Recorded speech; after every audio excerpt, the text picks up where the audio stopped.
Hello there. So today I am talking about 3 of my favorite editing applications for both iPhone and Android. So hopping right into things.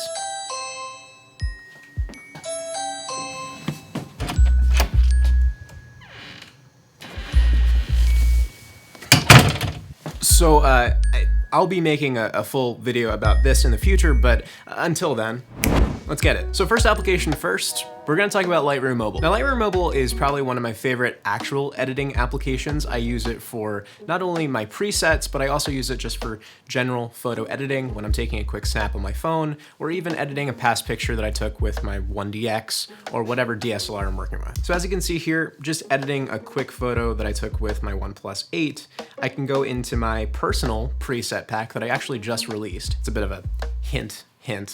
It's called the Bending Light Pack. I have 15 presets on here. And for this photo, I think I'm gonna use Dark Vintage. Dark Vintage gives it a bit of a warmer vibe with the cool tones in the shadows. And usually with any preset, I use it as a good jumping off point. That way I have a general vibe that I'm going for, but I can edit further to get it exactly to the place I want. So with this, I'm gonna make it a tiny bit warmer.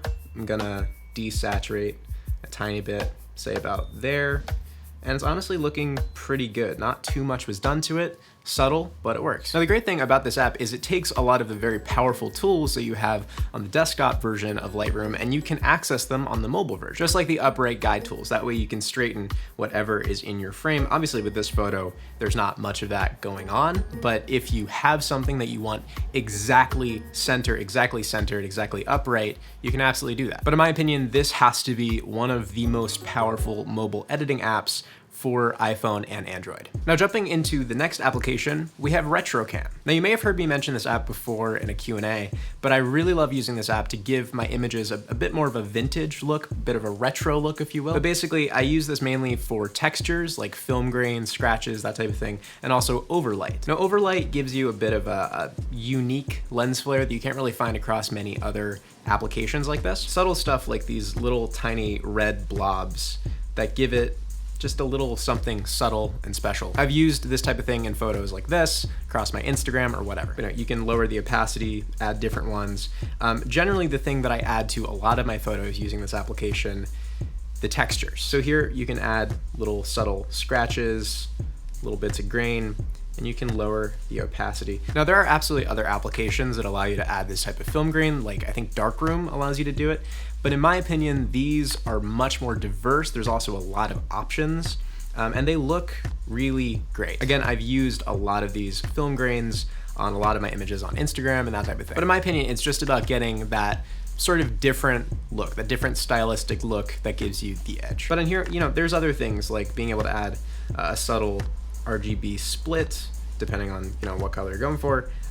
Different filters, I don't really use those, but you can do it if you want. And also you can throw a date on there, adjust the date to whatever they're looking. There's options. I don't really use a lot of those, but for the film grain and for the overlight, it's a great option. Now last, but certainly not least, lens distortion. Now lens distortion, if you haven't heard about it, it's a wonderful app for adding lens flares, textures, whatever you want onto your images. Now this app has actually become exponentially better over the past year in terms of being able to customize those filters in a way that you can't really do on many other applications. So like hypothetically on this photo that isn't downloading.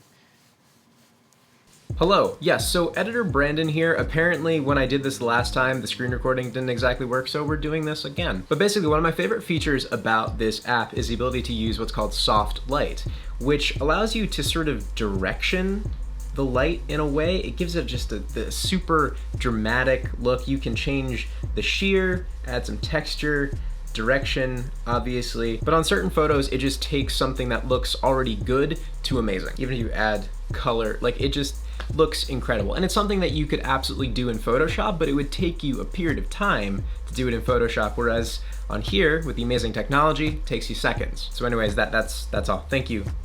Back to the video. Now I also love to give certain photos a little bit of atmosphere, so I'll take some of the fog effects here, I'll stretch it out. Obviously this photo doesn't really make sense to have fog in it, but you can see taking, blur, dropping that down, brightness, dropping that down a bit. You can definitely make it look a bit more realistic. I also love throwing color into it. It's just a really nice solid app for adding that little bit of extra something to a photo. Now there is a free version of this app that has a certain amount of these filters, but going pro, which I totally recommend if you can do, gives you access to a ton of different effects and filters. So yeah, no, I highly recommend that app too. But the last thing I want to do is call a friend of mine, Olier, to see what app he's using the most. So let's do that. Waiting for a call from Brandon, my boy Brandon. FaceTime video, FaceTime audio, FaceTime, whatever. Come on, Brandon, I'm waiting for you. Hey, dude. Hey. So basically, I just sort of went through 3 apps that I'm using, but I wondered what you were sort of thinking about in terms of, you know, what you use on your phone and why you like to use it. Yeah, I mean, Lightroom is my main one, if I'm honest with you. Lightroom is the app that I use for everything, mainly because, Lightroom CC specifically, mainly because I can sync all of my photos between my Mac, between my iPad, between my phone. I can sync everything. I can see all of those pictures, and I can also sync my presets. So I have my own presets like you do, my own set of styles that I guess I'm sort of known for, you could say. And I want to be able to do that consistently across all of my pictures. I guess one of the things is, like, have you sort of experimented with different editing apps on the App Store, or are you just sort of very much used to Lightroom and you're just kind of sticking with it? Yeah, I've used all of them you can think of. Darkroom, Visco, Lens Distortion, all of them that you can think of.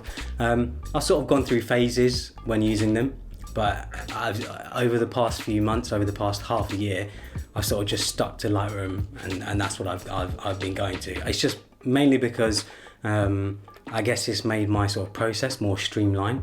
So I just import a photo, edit, apply my preset, and I'm happy and I'm ready to go.